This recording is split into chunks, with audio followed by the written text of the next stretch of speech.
Hi everyone, welcome to our YouTube channel black diamond. Coal India Limited की तरफ से एक बहुत बड़ी न्यूज़ आ रही है कि कोल इंडिया लिमिटेड अब सोलर एनर्जी और साथ में रीन्यूएबल एनर्जी यानी नवीकरणीय ऊर्जा की ओर काम करेगा। उसके लिए भी अलग से प्रोजेक्ट बनाएगा।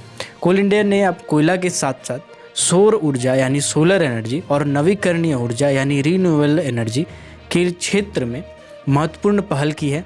BSE फाइलिंग स्टॉक एक्सचेंज में सोलर एनर्जी और रीन्यूएबल ऊर्जा क्षेत्र में काम करने के लिए जो सब्सिडरी कंपनी के तर्ज पर दो कंपनी बनाने की घोषणा की है।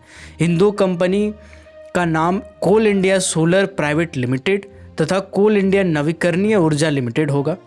यानी कुल मिला के कहा जाए तो कोल इंडिया लिमिटेड अब दो कंपनी बनाएगी अलग से, जैसे ECL, BCCL, CCL है, इसी टाइप से दो और कंपनी बनाएगी जो कि सोलर प्रोजेक्ट पे और रिन्यूएबल प्रोजेक्ट जो कि नवीकरणीय ऊर्जा पे काम करेगी।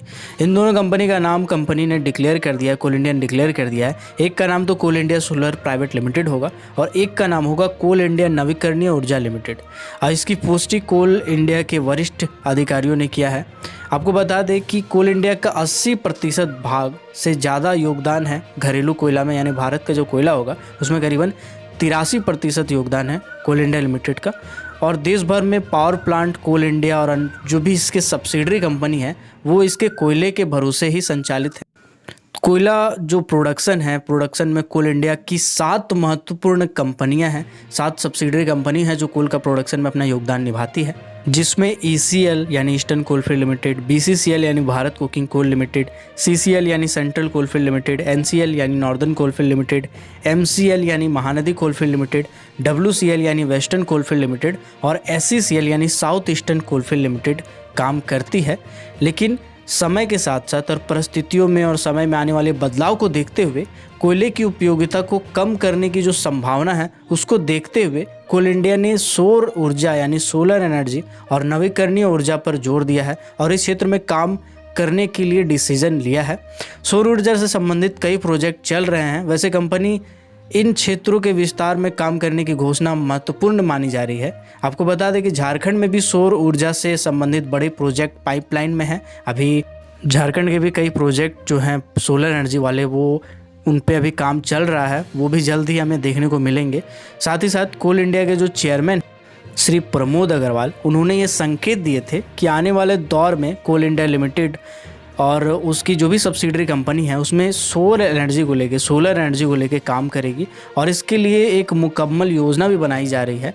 इसको आगे आने वाले जनरेशन को यानी 2 डिकेड को यानी 20 से 30 सालों में सोलर प्रोजेक्ट बहुत ज़्यादा सिचुएटेड होगा अलग अलग जगह पे और इन सब को देखते हुए इन सेक्टर में काम करना बहुत ज़रूरी है, ये कहा था श्री प्रमोद अग्रवाल जी ने।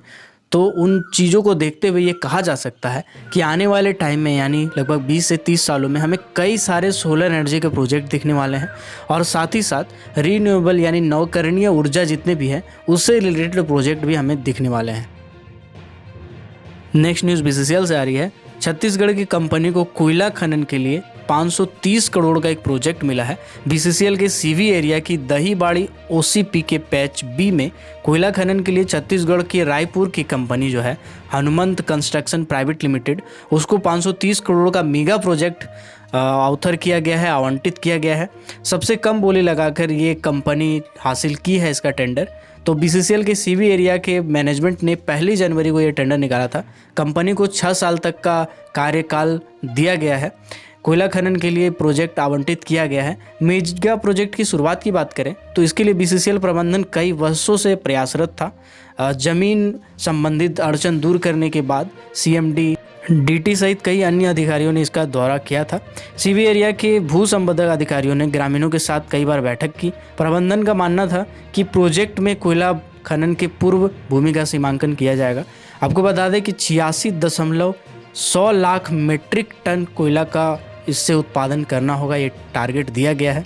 जबकि OB की बात करें तो 267.720 लाख क्यूबिक मीटर ओवरबर्डन और 7.474 lakh cubic metre loose OB निकालना पड़ेगा। और CV एरिया में Palasia, Khudia, GT top, GP bottom, BP top, BP bottom, Kali Mati seam, दहीबाड़ी व बसंती माता कोलियरी की B पैच में कोयला का खनन होगा। इन क्षेत्रों को मिला के टोटल ये टारगेट रखा गया है। तो अगर आप ऐसे coal mining sector, metal mining sector, power sector से रिलेटेड हर छोटी बड़ी न्यूज़ से, वैकेंसी से अपडेट रहना चाहते हैं तो हमारे चैनल ब्लैक डायमंड को सब्सक्राइब करके बेल आइकन को जरूर प्रेस कीजिएगा, ताकि जब भी मैं वीडियो डालूँ नोटिफिकेशन सबसे पहले आप तक पहुँचे। Keep watching, keep supporting, till then जय हिंद।